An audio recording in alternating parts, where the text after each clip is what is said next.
Halo teman-teman, pada video ini saya akan menjelaskan tutorial CRUD PHP dan menggunakan juga yang namanya CSS Bootstrap. Oke, baiklah, langsung kita mulai. Pertama, kita download dulu CSS Bootstrap-nya dari alamat ThemeWagon.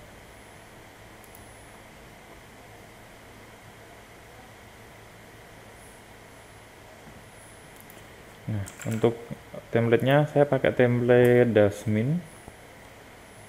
Kalau teman-teman pengen memakai template lain, silahkan. Di sini saya pakai Dasmin karena Dasmin itu resource-nya cukup kecil. Oke, kemudian kita bikin project baru dari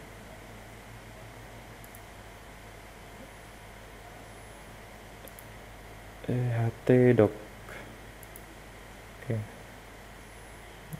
saya bikin project baru dengan nama sekolah underscore crud. Oke, kemudian saya taruh source-nya Dasmin di sini. Oke, kemudian ini saya ganti namanya jadi Dasmin tanpa versi biar lebih simpel. Oh ya, saya lupa menjalankan SMPP.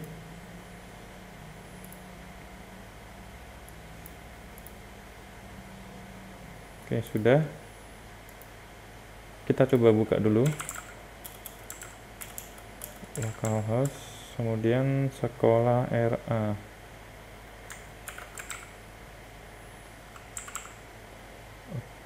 Sekolah CRUD nih. Oke, ini. Nah, pertama kita bikin dulu database-nya. Kita masuk ke phpMyAdmin.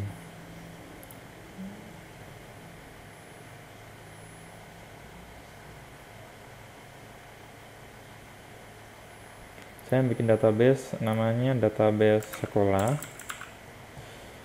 Kemudian saya bikin tabel baru namanya siswa. Jumlah kolom 6. Kita isi pertama itu ID siswa, yang mana dia ini auto increment.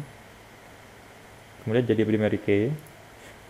Kemudian nis, saya kasih varchar dengan jumlah karakter 50. Kemudian nama varchar juga, kemudian jumlah karakter 100. Jenis kelamin varchar 20. Kemudian alamat varchar ini 100. Kemudian password varchar, kemudian jumlah karakternya 255. Nah, kalau ingin tambah kolom bisa klik di sini, kemudian kirim. Saya tambahkan misalkan kelas varchar jumlah karakter 10. Oke, kemudian kita simpan. Oke, sudah ya, masuk ke sekolah, kemudian tabelnya siswa. Lanjut, kita masuk ke bagian coding. Kita buka VS Code. Nah, di sini saya sudah langsung open folder ke sekolah CRUD tadi. Yang ini. Pada tahap ini, kita akan membahas yang namanya templating layout pada PHP. Jadi kita belum ke menyimpan, tapi untuk template-nya dulu. Kita bikin file baru namanya index.php. Kemudian kita ambil source code-nya si Dasmin bagian yang ini. Bagian text yang blank ini ya. Blank ini sebagai contoh nanti kita sebagai template awalan. Kita buka Dasmin, kemudian cari blank ini, kita kopikan semua, kemudian kita paste. Terus kita cek hasilnya.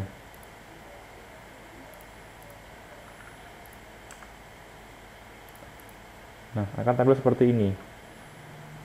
Karena CSS dan JS-nya belum kita panggil. Selanjutnya kita akan panggil dulu CSS dan JS-nya. Jadi kita hubungkan dulu.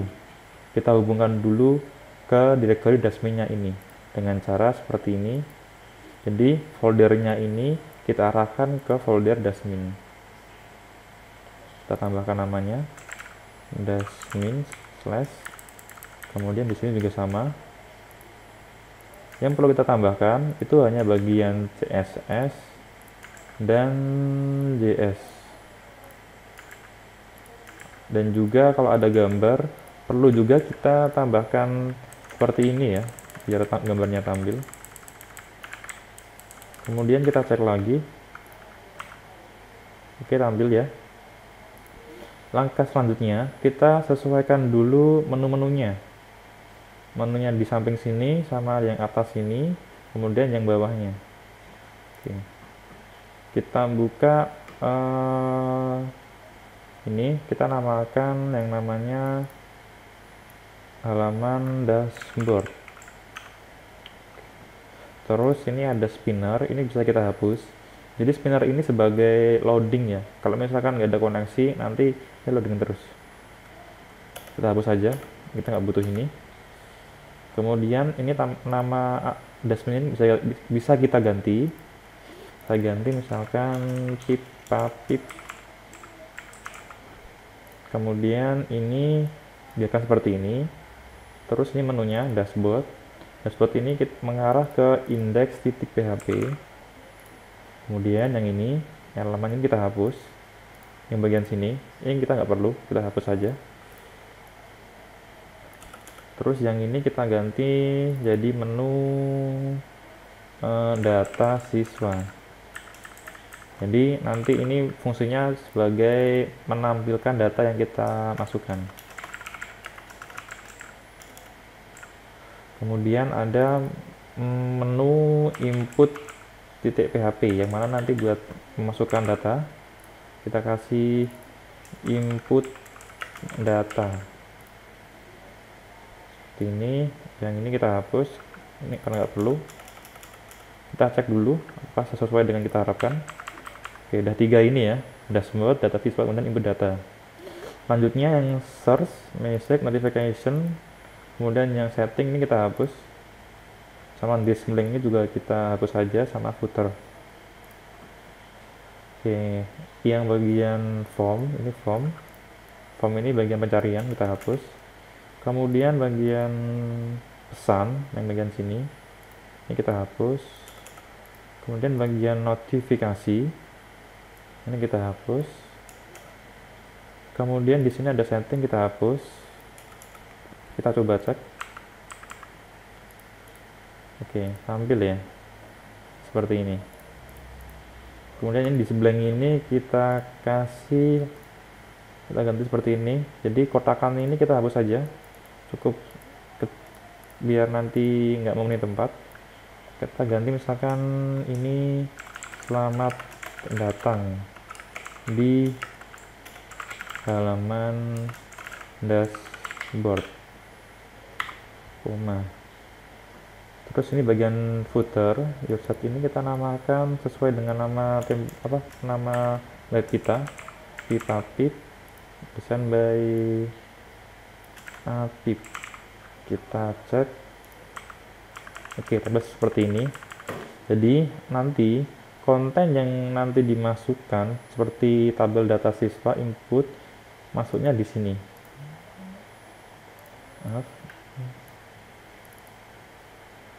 Di bagian sini, boleh.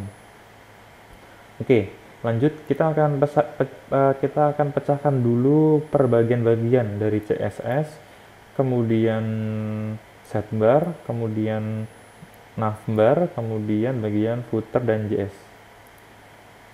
Kita buat file dulu namanya underscore css.php. Di sini kenapa saya pakai underscore? Karena biar dia tampil paling atas. Kita kopikan dari sini sampai bagian bawah dashboard, saya cut, paste di CSS. Kemudian ini kita panggil dengan sintak PHP require once, kemudian nama filenya underscore css titik php. Jadi require ini nanti dia akan manggil isi dari file css yang ada di sini. Kita coba, sama aja ya. Kemudian bawahnya ini ada sidebar, juga sama, kita kopas. Dimana kita bikin file baru namanya underscore sidebar titik php. Kita kopikan sidebarnya dari sidebar start sampai sidebar end. Kita copy, paste di sini. Selanjutnya kita panggil sidebarnya dengan menggunakan require underscore sidebar titik php. Oke, lanjut bagian navbar. Ini kita cut, kemudian kita bikin file namanya navbar titik php. Kemudian kita panggil lagi. Usahakan kalau ngoding dirapikan seperti ini ya, dari tab-tabnya.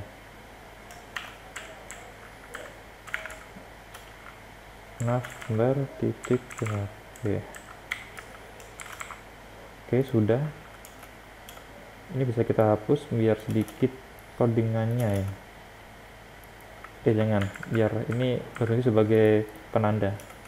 Kemudian sama footer kita bikin baru namanya footer.php, paste, bisa kita close biar nggak banyak tempat. Kita panggil di sini tadi php request when underscore footer titik php. Dan yang terakhir adalah javascriptnya underscore js titik php.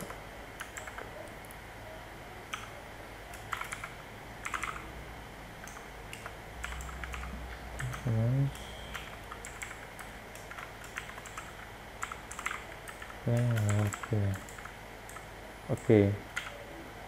Terus kita coba maaf, apa ini salah? Oh, kurang underscore navbarnya. Oke, seperti ini. Dashboard awal ini data siswa kayak gini karena kita belum bikin file data siswa ya. Oke, sekian untuk tahap pertama, yaitu tahap bikin membuat database dan tahap membuat layout.